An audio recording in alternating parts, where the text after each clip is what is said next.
It is good being here introducing a dear, dear friend, a great writer, a wonderful human being tonight. And the thing that people know when you are writers, I have done a number of introductions for him, but I do everything longhand, right? So every time I get ready to come out, I look for it, right? And then I was looking for it, and then I had to do another one. So it just means that you just end up writing more, you know? Um, we are never lost in the sound of the beaten. We are never lost in the sound of the beaten. We are never lost in the sound of the beaten. Everything trembles in early morning dawn. The day almost freezes in little patches of purple, and I wonder if this day will burn down the blue from the sky. How many dawns can hold a people, a country? I return to your genius, my dear brother. I watch you tell us about the genesis of Easy Rawlins, L. McGill, and now Joe King Oliver. What are these men's chai, chi? What is America's chi, chai? Is it good or bad? We see in all of your books that the legacy of racism, corruption, white supremacy, war, greed, the legacy of lives running on hairpins, the legacy of a country needing parts from people to live. Step right up. I say step right up, a good sail on legs today, eyes today, hands today, kidneys today, livers today, hearts today, children today, truth today, integrity today, women today, detectives today. There are many things we must unlearn and learn how to be free, human, and stay alive. Amen. Amen. A woman, a woman, a woman. We are never lost in the sound of the beaten. We are never lost in the sound of the beaten. We are never lost in the sound of the beaten. We have been whipped, bent back like Douglas, who was beaten by the slave breaker Covey. And one day Douglas held on, broke through the beatings, became a prayer of life for himself, and was never whipped again. And like Rosa Parks prepared herself for her assignment, remember out loud the religious fervor of segregation, how it had tried to destroy a people, stayed in her seat for all the others who felt beaten, broken down, for all others disrespected, showed them that we are never lost, lost, lost in the sound of the beaten. And like Fannie Lou Hamer, working for food and shelter, tired, sick and tired of being sick and tired, always seeing the blood and dust from the beatings of bosses and men, knew as she organized, came up against the sharecropping thunder, she was never lost in the sound of the beating. And my dear brother, you gave us brothers and sisters tasting the dust of cities, learning to lean into each other's breath and breathe as one, to live, not die, never to fall down again in the muck and mire of money where you threaten girls and women with your power, your sex, your death. You showed us that this is about never, never, never, ever, never, never, never, ever getting lost in the sound of the beaten, in the sound of the beaten, never getting lost in the sound of the beaten. In Japan, it is said that the words of the soul resides in a spirit called kotodama, or the spirit of words, and the act of speaking words has the power to change the world. That has been your mission, my dear brother, to help change the world through the words of your characters, your friends who are attempting always to flush the world's flesh with peace and dignity, and they are one, alive, apart from the elasticity of the dead. Thank you, thank you, thank you, like monk, my dear brother, round midnight, light runs to meet your eyes. Thank you. Mm-hmm.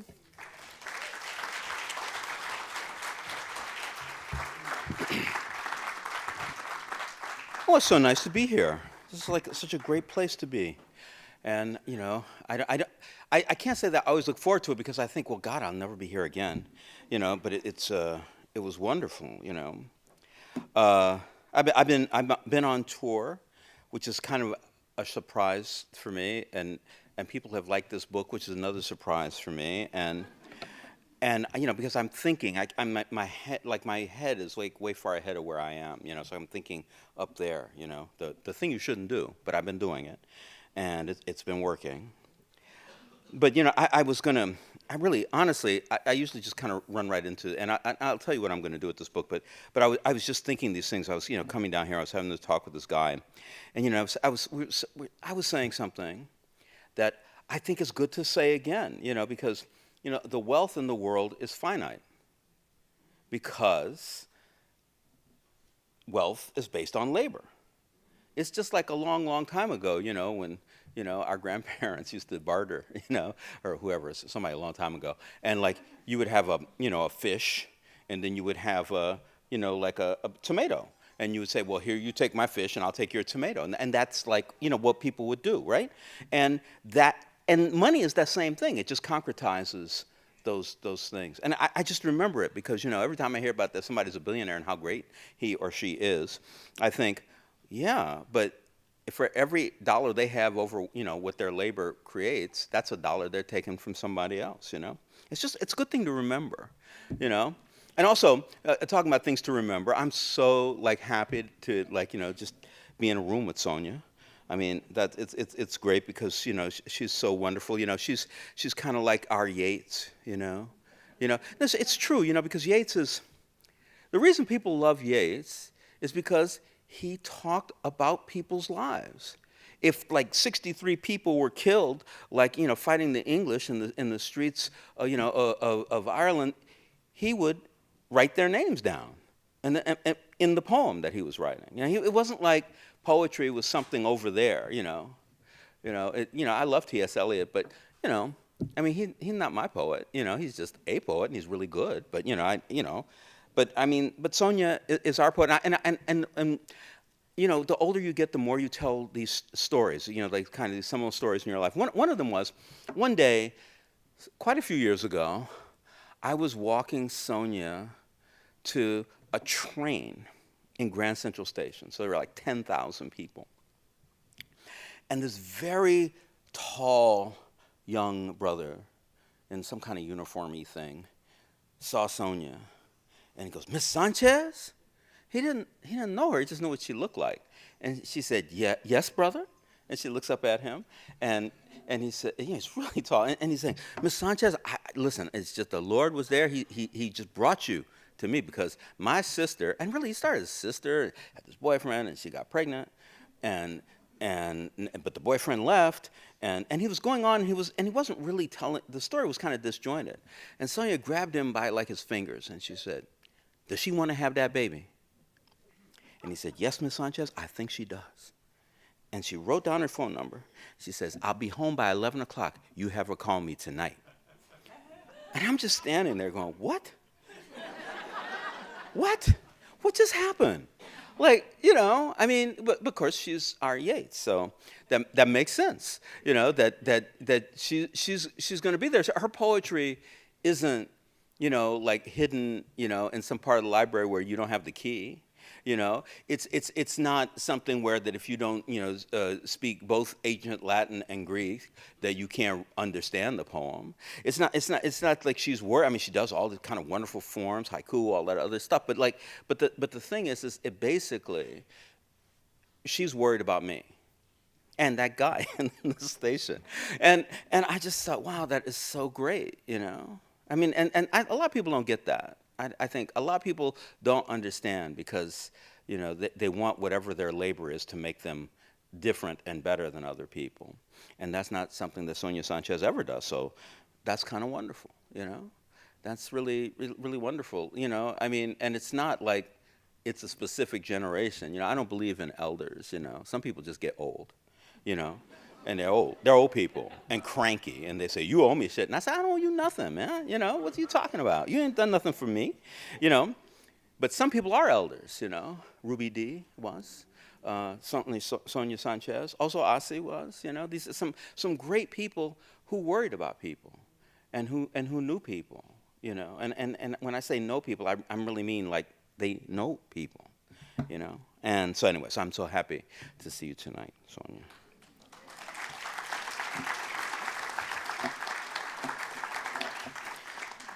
So I wrote this book, Down the River Unto the Sea, though that's not the name I gave it. I had an argument with my publisher and lost.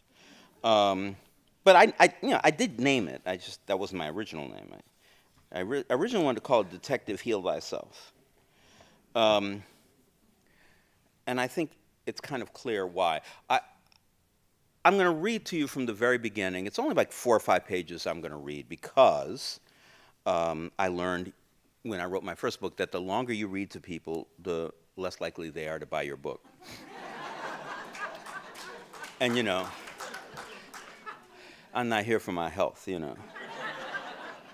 So I'm going to read short, and then I'm going to, but the problem is I'm going to read from the beginning, and the beginning doesn't really say why I wrote the book. And then I'm going to talk a little bit to explain why I wrote it. And then I'll answer questions. And that'll be that. I'll be finished. I can go back before the nor'easter comes. The nor'easter, yeah. Looking out from my second-floor window onto Montague Street is better than the third-floor view.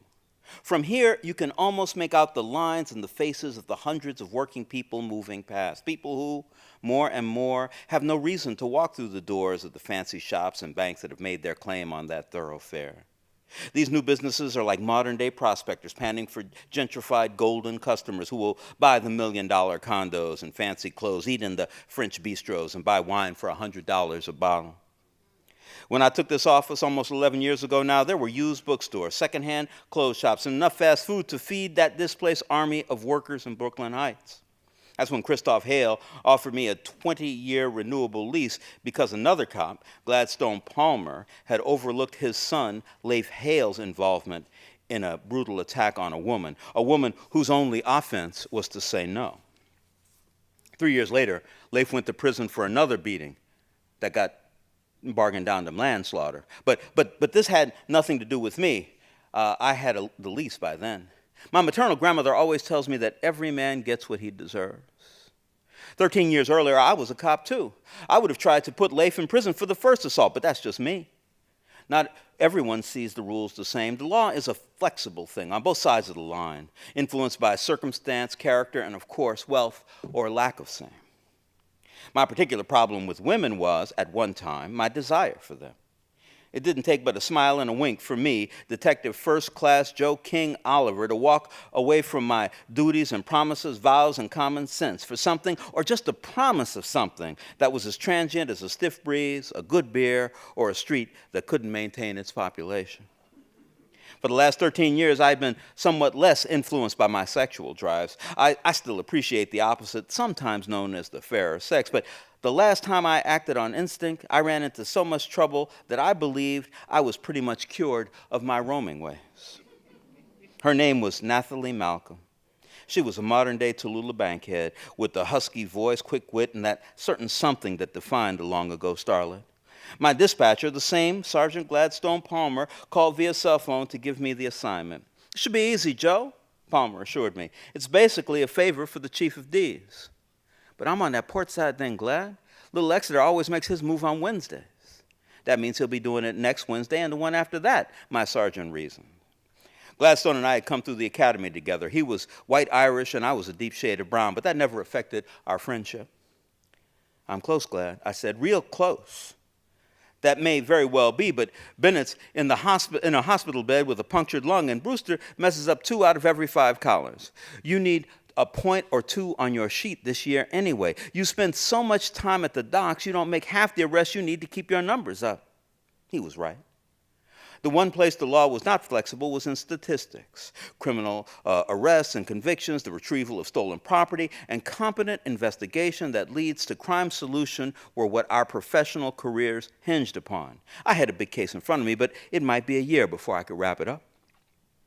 "What's the offense?" I asked. "GTA? Just one cop for a chop shop?" Nathalie Malcolm stole a Benz from Tremont Bendix of the Upper East Side. "A woman car thief?" Order came down from up top. I guess Bendix got friends. It's just a single woman lives alone in Park Slope. They say the park is parked out in front of the brownstone. All you have to do is ring the bell and slap on some cuffs. You got paper on her. It'll be waiting for you at the station. And King? What? Glad only used my middle name when he wanted to make a point. Don't mess it up. I'll send you a text with all the details. The purple Benz was parked in front of her place. It had the right plates. I looked at the front door, flanked by full-length windows and that were swathed in yellow curtains. I remember thinking that was the easiest arrest I'd ever been sent on. Yes, she said, opening the door maybe a minute after I rang. Her tan eyes seemed to be staring through a fog at me. She had red hair, and the rest pure Tallulah. My grandmother likes old movies. When I visit her in the Lower Manhattan retirement home, we watch old love stories and comedies on TCM. Ms. Malcolm, I said. Yes? I'm Detective Oliver. I have a warrant for your arrest. Your what? I took out the leather folder with my shield and ID. These I showed her. She looked, but I'm not sure she registered anything. Tremont Bendix claims you stole his car. Oh, she sighed and shook her head slightly. Come in, detective. Come in. I could have grabbed her right there, put on the restraints while reciting her rights as the Supreme Court detailed them. But this was a soft arrest, and the lady was feeling tender, vulnerable. Anyway, little Exeter Barrett had already connected with the captain of the Sea Frog. The shipment of heroin wouldn't be in for a few more days. I was a good cop, the kind of officer who had yards of patience and lost his temper only when threatened physically by some suspect. And even then, I took no joy in beating him after he'd been subdued and restrained. Would you like some water? Nathalie Malcolm asked. The good stuff's all been packed away. The living room was filled with boxes, bulging duffel bags, and piles of books, electronic equipment, along with clusters of potted plants. What's going on here? I asked, as if reciting a line that had been written for me. This is what Tree calls me stealing his car. She was wearing a sheer and shimmery green housecoat with nothing underneath. I hadn't paid close attention at first. When I got there, I was still intent on the job. I don't understand, I said. For the past 3 years, he's paid my rent and left me the Benz to use as my car, she said. Her tan eyes had turned golden under electric light. Then his wife threatened to divorce him, and he told me to get out and bring his car back to his uptown garage. I see. I have to move, Detective. What's your name again? Joe. When Nathalie smiled and shifted her shoulders, the structure of our temporary relationship changed from potential handcuffs to definite bed sheets. Nathalie was very good in bed. She knew how to kiss, and that is the most important thing to me. I need to be kissed and kissed a lot. She intuited this necessity, and we spent the better part of the afternoon and way into the evening discovering new and exciting ways and places to kiss. She was a victim. I could see that in her eyes, hear it in her deep voice. And the arrest warrant was wrong. A man leaving his car at a girlfriend's house, a house he paid the rent on, had no expectation of returning that automobile to his garage. The next morning, I'd make my report and get back to the docks where the real crime was happening. When I opened my eyes, Monica Lars, my wife at that time, was already awake and making breakfast for her and Asia Denise, our 6-year-old daughter. I awoke to the smell of coffee and the memory of Nathalie kissing my spine in a place I could not reach.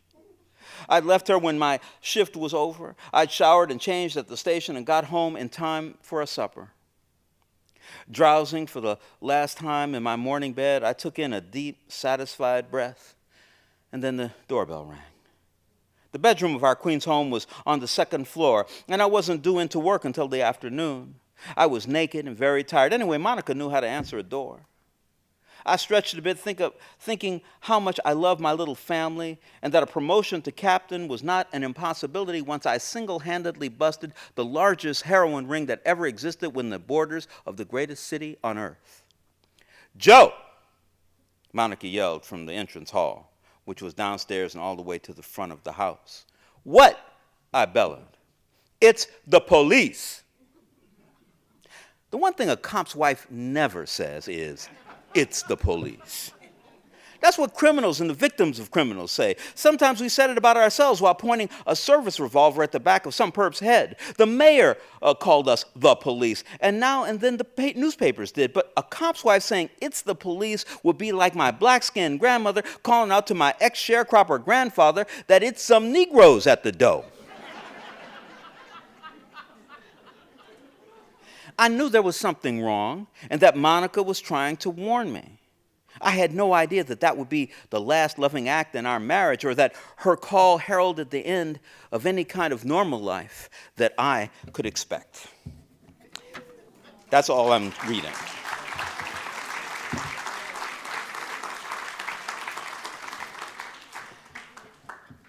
You know, I was watching, there's this thing on I don't know, Stars, you know, premier station. They have a documentary on the Pulitzer Prize, you know, and they had Toni Morrison on there, and Toni Morrison was saying, you know, I was sitting there, and my book was there, and I opened it, and I turned to the first page, and I read it, and I turned the page, and I read another one, and I read another one, you know, and I thought, this is a very good book.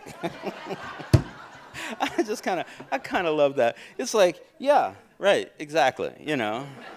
We love ourselves. We love what we do. I like this. But, you know, listen, I wrote this book. I wrote it, you know, like, I just wrote it. Nobody had bought it or anything like that. I just wrote it. And the reason I did, you know, because I've been doing a lot of TV and, you know, film work, and, you know, I get a little, it's fun, but, you know, it's like eating marshmallows. You know, after a while, you crave something else. And so I wrote this book because, you know, I've always, you know, there's Eddie Conway down in Baltimore, Mumia, I know you know, in Philadelphia. There are black men and women all over the country who have been so set upon by the police. I mean, it's bad enough just walking down the street, but if you're also writing about it, talking about it, you know, getting people upset about it, that's like putting a target on your forehead. It is. And, you know, sometimes, you know, people do bad things. Sometimes black people do bad things. They need to be arrested. They need to be put in jail. But sometimes you have to wonder, so, well, you know, like when he saw those lights in his, you know, in his rearview mirror, what was he thinking? So I decided I was going to write about a cop detective and a guy who's in prison for murdering 2 cops in New York and been sentenced to death.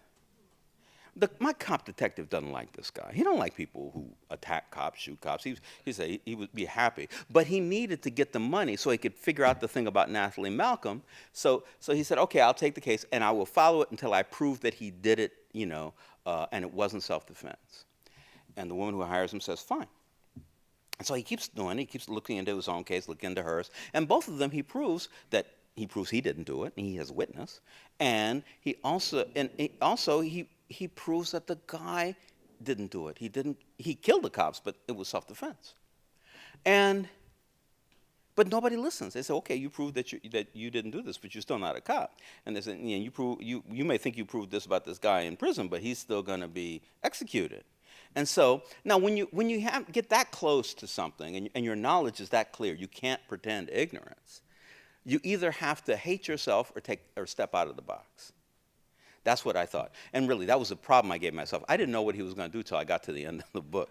Because, you know, that's the best way. You know, you got to worry about what will he do now that he knows the truth, right?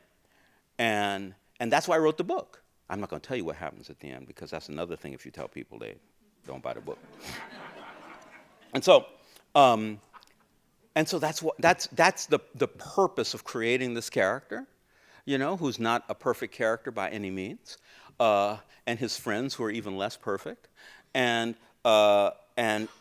just to follow it long enough to be able to say, you know, yeah, this is what I think, you know, and I'm not courageous enough to do it, so I'm going to write it down, and that's that. So now that's done. I've done my reading, the short one, so somebody will buy a book, and now I will answer questions. You mentioned Yeats, and I've read somewhere that Edna O'Brien was influential on your decision to become a writer, and I was wondering if you were still in touch with her. You know, I see Edna now and again.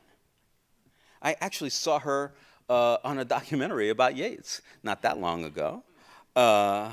you know, it's funny because, you know, in her, she mentions me in her, whatever that is, autobiography, memoir, I don't know what you call it exactly, but you know, I mean, I have to stop and say that I think Edna's the greatest living writer in the English language. But other than that, she said in this thing, in her wonderful language, something that was true, but not salient. She said, Walter Mosley, what did she say? She says, I told Walter that he was black and he was Jewish, and with these rich histories, he would have a lot to say. And, you know, he went on to say it. And I'm like, I knew I was black and Jewish. You know, what's this, you know? I mean, what are you talking about, you know? It's more, you know, like my detective. If you ever see pictures of her and Jackie Onassis together, you're not looking at Jackie Onassis, I'm going to tell you that right now. And she was just so unbelievably beautiful, and still is. And also, one day, I wrote a chapter. I thought it was a story, but it was really a chapter. And she said, Walter, write a novel. And I did. You know, it's like, because what am I going to do? Edna O'Brien told me to write, the greatest writer in English language told me to write a novel. I'm going to write it.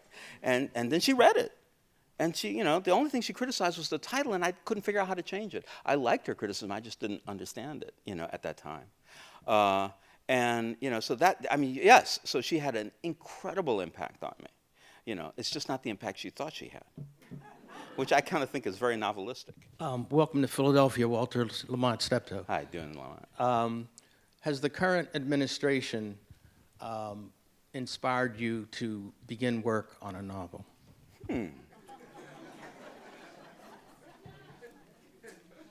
God, can illiteracy make me want to write a novel?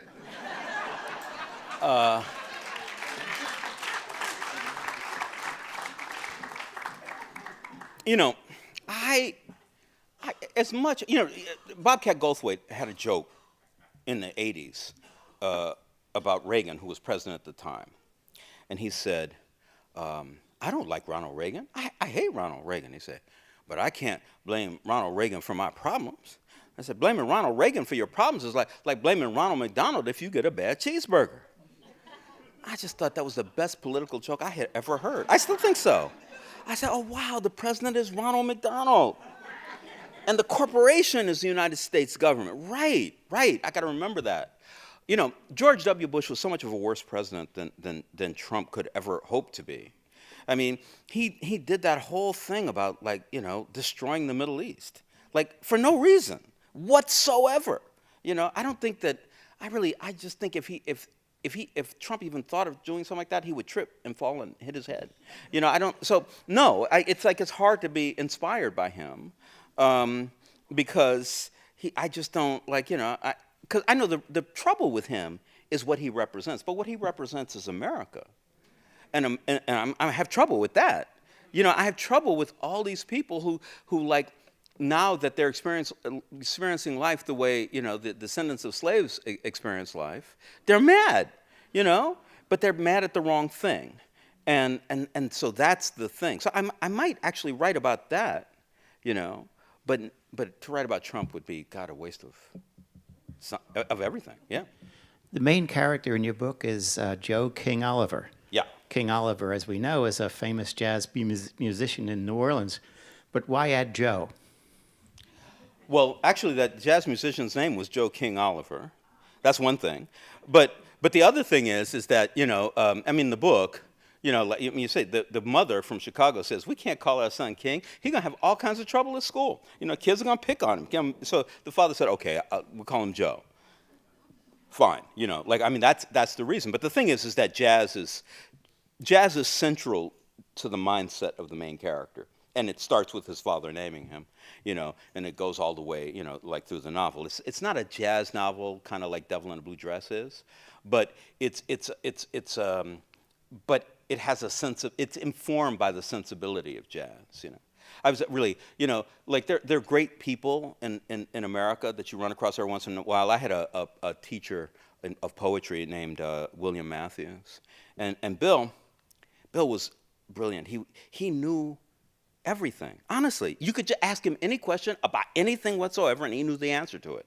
And he knew where it came from, and he knew everything. But that never made its way into his poetry, which is a neat trick. But the other thing is that one day I asked him, I said, so Bill, what do you think is the greatest art of the 20th century? And now everybody, any artist you ask, thinks it's their art. I mean, really, honestly, they just say, oh, it's sculpture, oh, it's painting, oh, it's, you know. And he said, oh, it's jazz. Yeah, it's jazz. Jazz is America. And, he's kind of right about that. He's kind of right. And I just kind of love it that, but you have to be open enough to accept it. And hopefully my character is. Because, all these people are trying to make me old. Like, people used to say to me, I read your books. And then some time went by and they said, oh, my father reads your books. And then they started saying, my grandfather reads your books. And I'm not making fun of this, but then a lot of people have said to me, oh, yes, the last book my father read before he died was your book, And then they would say to me, I have been reading your books since, like the late 70s. And my first book was published in 1990, So I'm like, the late 70s? I wasn't writing books in the late 70s. I wasn't even thinking about it. I started when I was 34 years old. I wrote a sentence, I really liked it. On hot, sticky days in southern Louisiana, the fire ants swarmed. I said, that's a good sentence. That could be in a book. And it must be fiction because I'd never been to Louisiana. I'd never seen a fire ant. So I'm making it up. And so, anyway. Mr. Mosley, I love your work. It's like taking a master class when I read your work. And my question for you is, there was a type of writing you used to code. You were a programmer. Oh, yeah. Is that correct? Yeah. Is there something about writing in that way that lends itself or that crosses over to the way you compose and draft and edit and think about your structure and characters? I wish it was, but it isn't. It's not at all. It's just something I did to make money, really, honestly. And I said that to somebody the other day. I just wrote an episode for this show that John Singleton has on FX called Snowfall. And I just wrote the third episode, the second season. And somebody said, aren't you happy? And I said, about what? I said, well, you wrote the thing? I said, well, we wrote it in a room. It wasn't just me. And then they said, well, but aren't you happy to see your words on the screen? And I just looked at this woman. I said, look, I did it for the money. Like, I'm happy about it. I think it's really good, But a lot of things we do because we want to make money, and obviously I don't do that with novels because I write them with nobody saying they have bought them, and believe me, a lot of people don't want to buy my novels, but it's really shocking how many people. Toni Morrison, I was listening to her one day. She was saying that she had gone to 17 publishers before she got her first book published, and I'm like, damn, that was her first book. I just had that experience on my 54th book. It's like, damn. Anyway. What about Easy Rawlins? Is he coming back anytime soon? Yes, he is. I have a book, and I have it outlined, and somebody's actually bought it. It's Doubleday. However, I'm working on a musical. I'm trying to do Devil in a Blue Dress as a musical.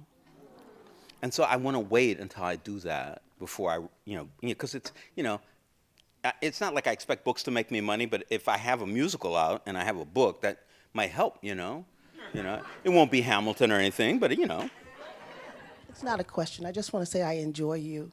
And you're writing, and you're like the guy on the block that you hold court. You sound like an average guy, a nice guy. And I wanted to say the gentleman, the security guard on duty, spoke to you. And he was talking about how down to earth you were. And I just wanted to pass that on. Well, and I thank you very much. And one of the things is that, when people ask me about writing, because a lot of people learn writing in the university. And that's problematic. Because the university is not just thinking about writing. They're also, thinking what they think about Shakespeare and thinking what they think about Dostoevsky, and so it's, you get put in a hierarchical kind of thinking, right? It's like, well, who's the best writer? Who's the best writing? What's the debate? All that other stuff, And of course, there are a lot of things, that bring me to being a writer. Reading comic books was a big influence on me. But one of the biggest that I never knew until I started writing was my father, because he was a great storyteller. My father would start telling stories, and that was it. Everybody was laughing, everybody was having a good time. They weren't all happy. Sometimes they got really mad at him about the way he told stories, but they were having a great time. And that's really like, that's what my imagination is, that I'm with my favorite cousin Alberta, and we're sitting in a train, and she's saying, well, what happened with that mouse? And I said, well, man, Mouse, he killed that policeman. She said, oh, he did, And my audience is the person sitting in front of us, right? That's the way I'm thinking, because that's the best way, to think about the work. One of my favorite characters was Socrates. Will you ever write more about that character? Yeah, no, I love Socrates. I love Socrates because he's in my way of thinking, our philosopher. And I'll tell you how that came about. One time, my publisher, I'd written another Easy Rawlins novel. I think it might have been Black Betty, and my publisher at that time, like his wife at that time, says, well, you're black and you're Jewish, so what we're going to do is we're going to send you on a tour of Southern Jewish book festivals. I was completely happy about that because, I knew everybody was going to buy the book, and I knew everybody was going to read the book before I got there, and, it was going to be great, right? But always, right here, there are three ladies, and they were as old then as I am now. And they were looking at me, and they said, well, Mr. Mosley, we really like your book, but we are wondering where your mother is. We see your father, but we want to know where your mother is in that book. And, and I just made up some shit, And they said, no, it's the part where Easy was reading Hadrian. And I'm saying, Hadrian's not Jewish? She said, oh, yeah, but we know your mother. Every book festival, those three ladies were there, right? Same seats. They were just sitting there saying the same thing. And I wasn't mad, but I really, I would say things like, well, black people read, black people are smart. And they say, yes, but your mother is, we're Jewish and we know. And so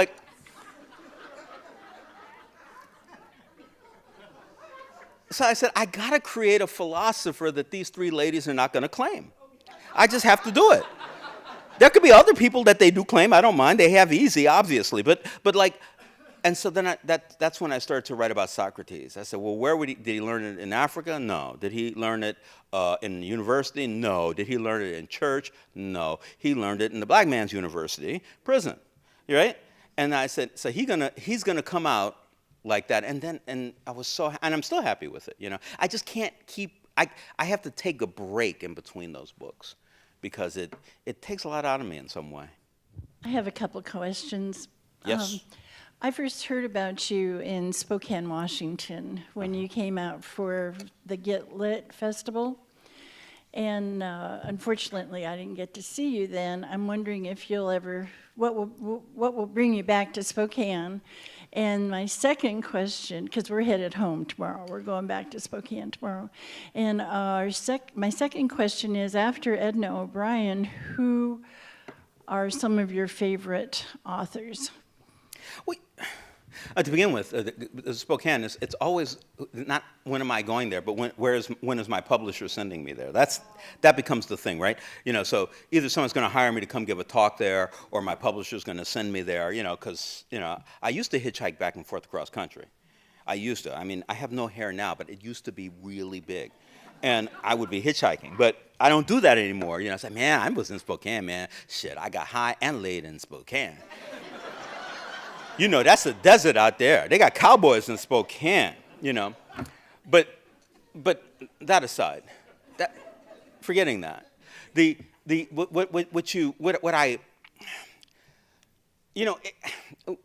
you say the people who you like, I'm always, because I know it's about influence, and I love to talk to audiences that listen to people, to ask them other writers who influences them, because everybody lies, and I mean. Everybody lies.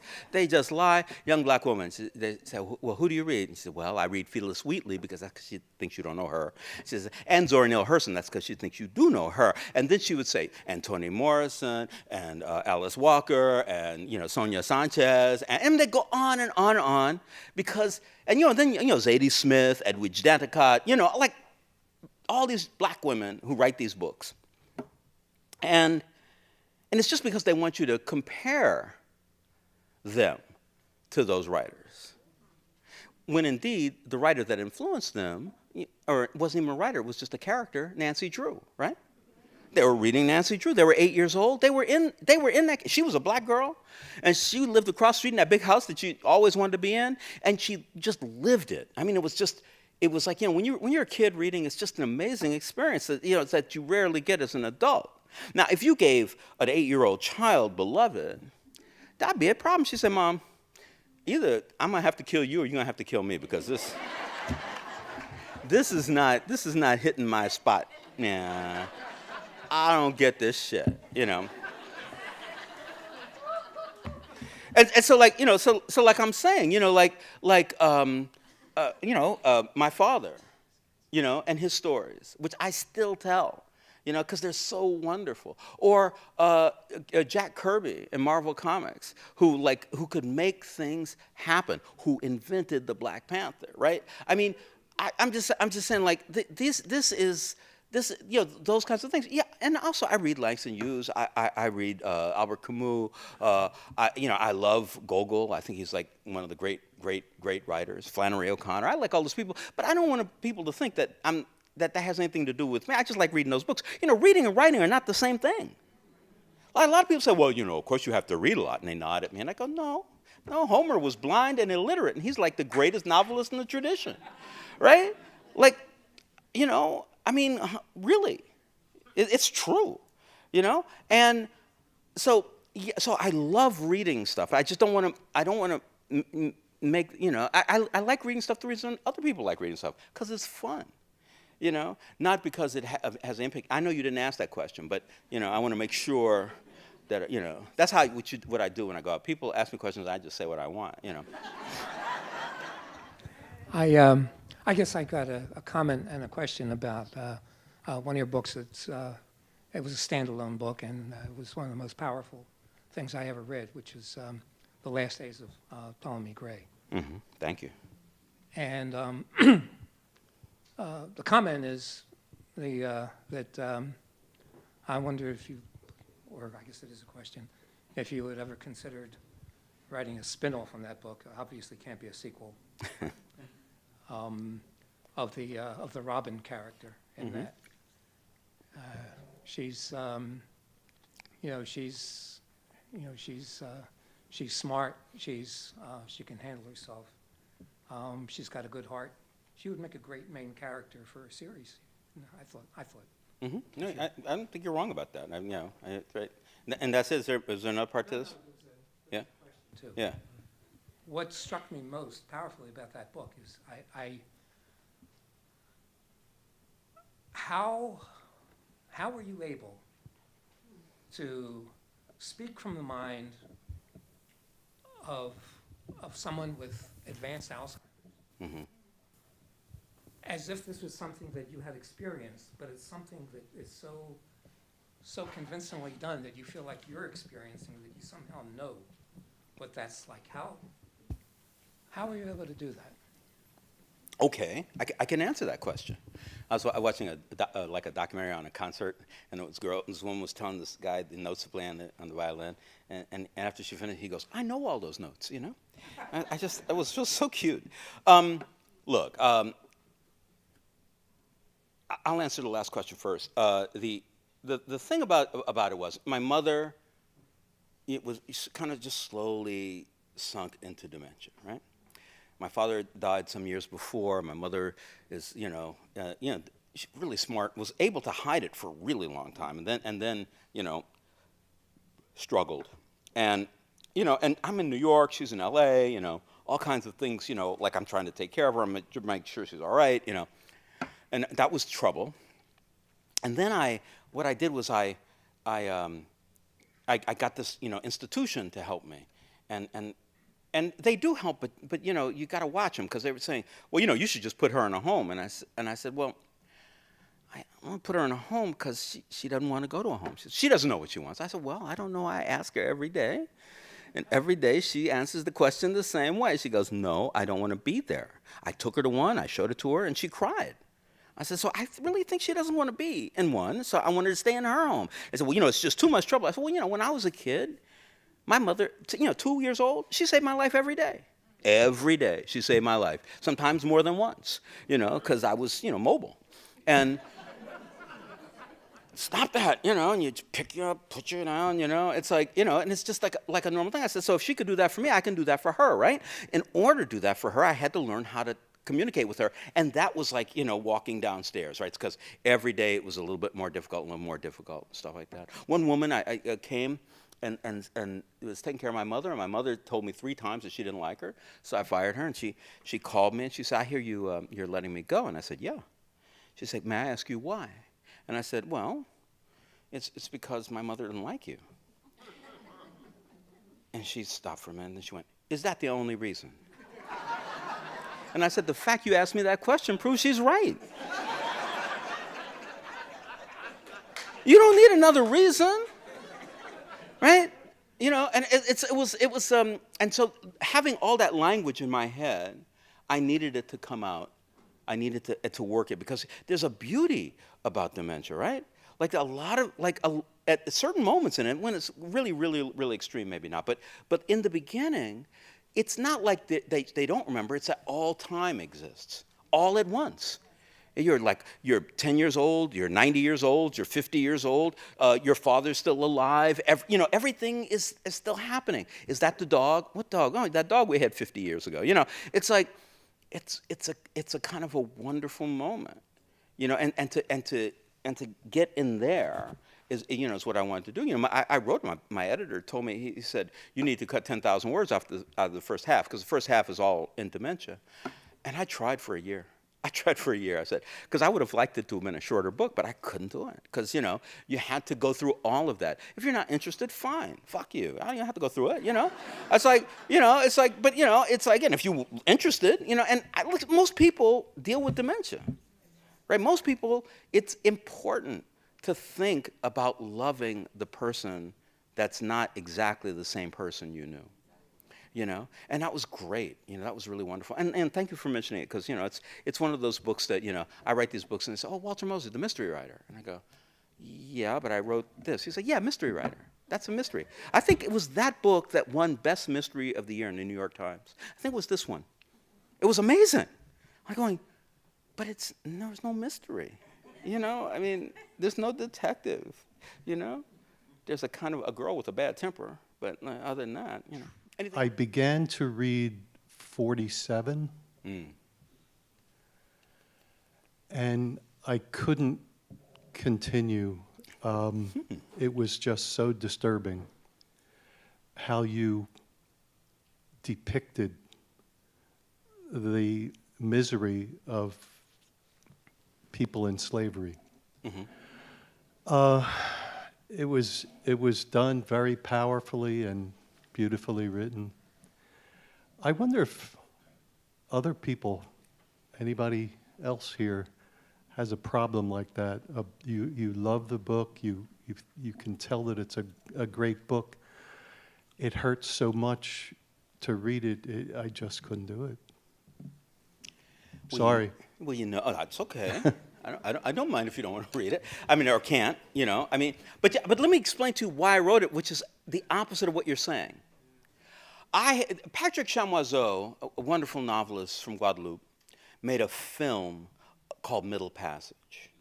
And the film was like if 220 years ago you got on a slave ship with a video camera and documented everything that was happening. It was incredibly beautiful and powerful. HBO did it, and they wanted me to translate it, because the language he used, the direct translation didn't work, so it had to say other things. And so I said, yeah, sure, that's great, let's do it. And I did it. And then I would go to all, I live in New York, right? So like there's all these events with like, fancy black people, who write books. And I go, hey, did you see that thing I did, Because, I'm not going to ask them if I read a book, but maybe saw a film. And I said, you see it? And they went, oh, yeah, I saw the first 5 minutes was too sad. I had to turn it off. Again and again and again. And this was sad. It ended up with the guy with the camera dying. I mean, it was awful. It was really, really, really dark, much darker than 47. And I'd said, well, we need to talk about this stuff. And we have problems doing it because it's so sad. And who wants to identify completely with being victimized? And so what I did is I said, I'm going to write a thing. It's going to be for children, but adults can read it. It's going to be science fiction, and we're going to know from the first page that the character we're following is going to survive slavery and thrive in his life. And I said, if I can do that, then people might be able to stick with it. And that has been the case. I realized that there's some darkness to the book, and but the recognition has to be, no white man with a beard is going to make me free. Freedom comes from me thinking I'm free. That's when you see a tiger in a cage, and you say, that's a tiger in that cage. If that cage goes away, me too. It's like, once you become, because the tiger's free. He don't like the bars, but the tiger is free. And that's actually what the book is about, how to identify freedom inside yourself and to move forward with that. Oh, two more. I got two. Do I have two more in you? Yes. Hi, how are you? What motivates your passion? Out of all the books you've written, what motivates your passion to just keep doing what you're doing? I was once asked, I went to like a fancy people's house somewhere in the Midwest, Minneapolis, I think. And somebody asked me, they said, where do you get the drive? How do you keep doing it? Where do you get the inspiration? And I said, imagine you have this girlfriend, and she says, well, what's your morning regimen like? I said, well, the first thing me and my husband wake up and we have vigorous sex for an hour and a half, and then I go on with my day. And now, you might think a lot of things about it. You might think, that guy, or don't you get tired, or don't you? But you would never think where you get the inspiration from. You know where you get the inspiration from. I love writing. I love writing. I really, when people say, what's the best thing about being a writer? And I say, writing. Right. It's like writing. It's like, it's not like, I met these fancy people, I did this, I did that. It has nothing to do with it, It has to do with if I can sit down every day. There's an article I did in the Hollywood Reporter. It's the current version. It's online. It's also, in the magazine. And they called me and they said, well, we'd like you to say if In the Heat of the Night is still relevant, right? And I went, damn, that's a good question, because this year it's the anniversary of 5 Oscars they won. 5 Oscars that movie won. And I went, wow, because I haven't seen the movie in 48 years, right? So I don't remember really. But I watched it, and I went, oh, damn, man. Poitier he's just something. And Steiger, too, man. Those two together, it was just the joint. Poitier, the consummate star, right? And Steiger, the character actor, to beat all character actors, really. I mean, he could stand up against anybody, acting. And Poitier saying things like, "Be cool, Harvey." And I say, "You dig, man?" I'm not I can't even imagine Poitier saying it, but he said it, and it was great. And it was so perfect because they hit every note that we are dealing with today. It was the biggest movie in the country. That's why people say, "Oh, well, are you going to do a movie now?" Because it's easy to make black movies now. I said, "Listen, Black Panther means I got a 6 to 9 month window, and then it's over." There was no movie bigger than The Heat of the Night, no movie. But they didn't make. They made a couple more of those movies, and they weren't good. And it's because it's just another. it's hard, you know. But it was a great movie. And writing that article, I was so happy. It took me 4 days, you know. And I just, damn, I got to write this. I got, you know. And it was, you know, that was. I'm glad it's out. I hope you guys read it. But still, the best thing is writing. Hi, I'm Miss Fearless Jones. Do you think you'll write another book about him? Now, did you read Charcoal Joe? No. He's in Charcoal Joe. Oh. He is actually like Mouse doesn't spend much time in it, and Fearless Jones is like his sidekick in that. And Fearless is just so cool. I love Fearless. You know, he's like my second favorite character. My favorite character is Twill in the Leonid McGill series, but Fearless is like right after that, because he's just like, you know, he just when he saves you, it's a religious experience, you know. Like other people save you, and it's like, oh, that's good, he saved me, you know, and you forget after a while. But whatever Fearless does, it's so amazing that he's able to do what he does, and you know, and that he's not so smart, you know. But that doesn't matter, because his heart is really smart, and you know, I really like that. But anyway, thank you very much. That was my last question. Thanks for coming. Thanks for listening. Thanks for not walking away.